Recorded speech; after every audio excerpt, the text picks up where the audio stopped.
Buenos días, Martín. Muchas gracias por la comunicación. No, por favor, muchas gracias a usted por tomarse estos minutos para hablar con nosotros. Bueno, yo lo decía, a ver, momento de balances. Hoy justamente, hace un año que asumía el presidente Javier Milei, en materia de derechos y fundamentalmente derechos humanos, ¿cómo se puede analizar lo que ha sido este primer año del presidente?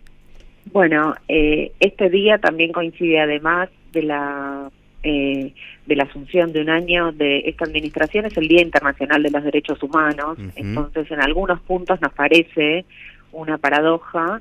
Nosotras notamos que hay un grave retroceso en políticas públicas de género, lo que afecta a los derechos humanos. Los derechos de las mujeres y diversidades son claramente derechos humanos, eso lo indican las convenciones internacionales que firmó el país y que tienen rango constitucional. Y hubo muchos derechos ganados en las últimas décadas relacionados con una ley integral contra la violencia de género, el matrimonio igualitario, la identidad de género, la ley de educación sexual integral y también la ley de interrupción voluntaria del embarazo. Todo eso hoy discursivamente está en tela de juicio, ¿no? Hay algunas cosas en las que hubo retrocesos, que después me puedo explayar respecto de las políticas públicas, pero también consensos básicos que ya no estaban en discusión, como que la violencia de género existe y hay una violencia específica contra mujeres y diversidades que hoy los funcionarios públicos ponen en duda y que nos hacen volver a conversar cosas que ya estaban saldadas, ni hablar en temas de salud, con las últimas medidas con los jubilados y los medicamentos, en educación pública. Esto lo vemos generalizado y muchas veces impacta de manera particular en mujeres y diversidades. Claro.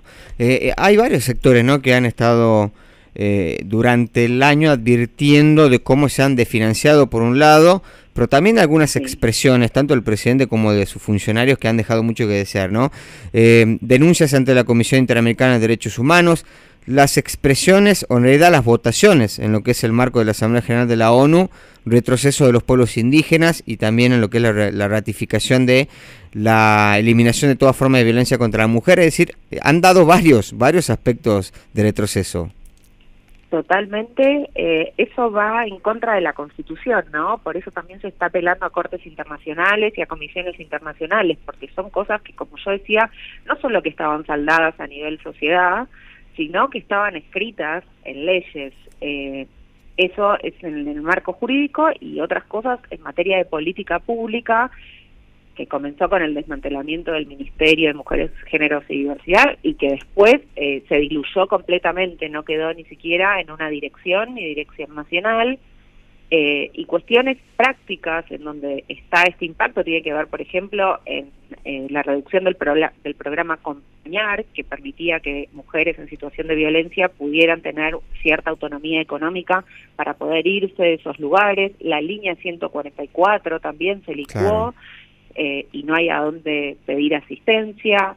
El programa Registradas, que también era para las mujeres muy vulneradas que trabajan en el sector doméstico y que se estaba avanzando en el registro, algo tan básico como tener cierta obra social y estar registradas y tener los beneficios de un trabajador registrado, también se fue. El potenciar trabajo y de nuevo la educación sexual integral está en duda y claramente hay indicios de que esto colaboró en reducir, por ejemplo, el embarazo de la juventud. Lo que nosotros vemos es realmente como una desidia por parte del Estado en ya no digamos avanzar en esta orientación de una sociedad más inclusiva, sino en retroceder activamente en eso. Y eso se nota impunemente, como vos decías, en espacios internacionales que la verdad deja muchísimo que desear respecto de lo que Argentina era vanguardia y hoy en día se la está tomando como un ejemplo de la posibilidad de retroceso. Claro, bueno, es complicado.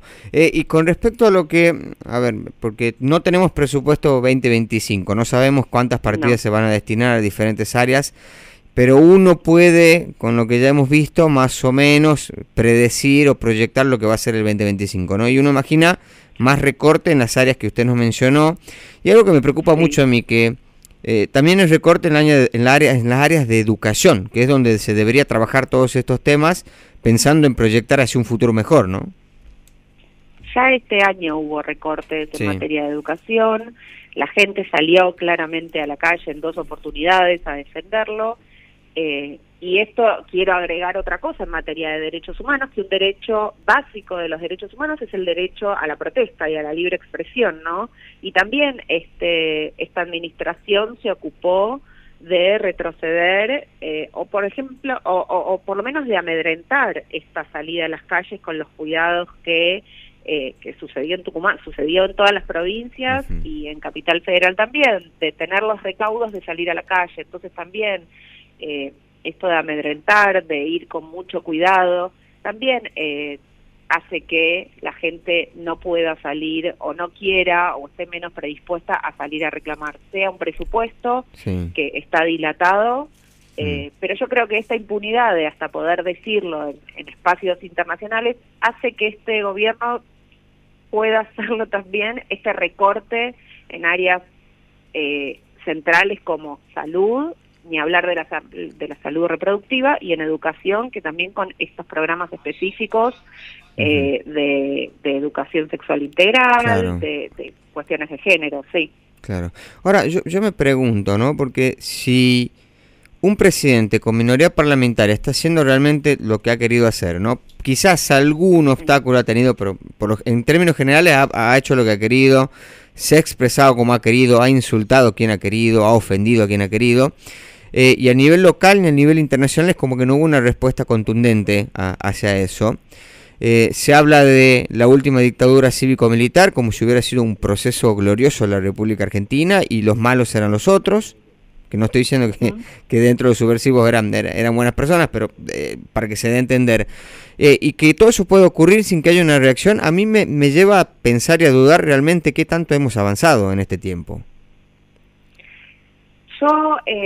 Yo soy politóloga y dentro de y con mis colegas y todo hay cierta cuestión en donde nos quedamos anonadados de esto que está sucediendo y que se está permitiendo. Yo creo que hay como una sensación de estar abrumados, ¿no? Que todos los días hay una nueva noticia que va en contra de los derechos humanos y nunca percibimos este nivel de inimputabilidad de alguna manera, que obviamente no es inimputable el presidente por la investidura que tiene, pero por ejemplo el discurso de la semana pasada donde decía que él no creía en el consenso, eso nunca se escuchó en tiempos de democracia por parte de un presidente, y como decís, no damos abasto en responder a todas estas cosas, y también son muchas batallas al mismo tiempo. Creo que hay algo de permiso de que se está haciendo, y respecto de cuánto hemos avanzado, sí hay una crítica, que es que quizás no se conformaron las instituciones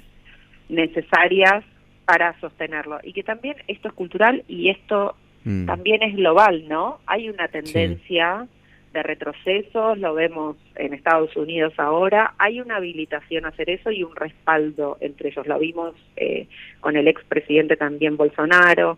Entonces hay un contexto que favorece hacer todas estas cosas. La sociedad civil argentina sigue resistiendo. Yo creo que hay condiciones muy precarias que en este momento no deja pensar a mediano plazo, y también pensar en órdenes políticos, ¿no? Políticos partidarios que también representen a toda la población que está en desacuerdo. Hoy en día no se nota eso. Claro. Bueno, a ver, recién nos mencionaba que han quedado en algunos casos sorprendidos, bueno, creo que todos, ¿no? Toda la sociedad en algunos casos sorprendidos con algunas decisiones que por ahí te toman por sorpresa realmente, pero, a ver, creo que es momento de reflexionar de lo que pasó, pero también prepararse para lo que va a venir. ¿Cómo están trabajando? O sea, ¿qué es lo que se está conversando ahí en los grupos de los que forman parte para ver cómo podían proyectar un 2025, si no es con mayor reclamos, por lo menos con mayor resistencia a no seguir cediendo en algunos derechos que viene avanzando el gobierno? Mira, desde Grow, Género y Trabajo, como dice el nombre de nuestra organización, trabajamos los temas de género y de inclusión laboral. En este sentido, nosotros consideramos que en momentos de contexto muy desfavorable es importante también articular a la sociedad civil con el sector privado. El sector privado hoy es un bastión que sostiene las políticas de género con iniciativas laborales inclusivas. Nosotras queremos fortalecer eso porque el Estado en este momento no lo está haciendo. y todas las oportunidades que yo te comentaba que el Estado le quitó a mujeres y diversidades, promovemos, por ejemplo, que puedan entrar a industrias tradicionalmente masculinizadas. Entonces, hay como una articulación que está más desmembrada y que no tiene que ver con lo partidario, porque nuestra organización tampoco tiene que ver con lo partidario, pero tiene que ver con sostener con resiliencia el sector privado, que tradicionalmente el Estado es reticente a articular, y consideramos que en este momento es muy importante pensar cómo articularlo a futuro. Esto que vos decís de, bueno, pensar hacia futuro cómo hacemos, yo creo que tienen que estar adentro, porque muchísimos de los trabajadores y trabajadoras trabajan en el sector privado que no estaban tan actualizados en su momento respecto de políticas de prevención de la violencia o de acoso o de acompañamiento, y hoy son quienes continúan haciéndolo más allá del contexto público. Claro, claro. Carolina, muchísimas gracias por su tiempo, ha sido muy amable. Muchas gracias, Martina, a vos, y espero que haya sido de utilidad. Sí, por supuesto. Que tenga un buen día. Hablábamos con Carolina Garber, responsable de Relaciones de Gobierno y Sector Público de Grow, Género y Trabajo.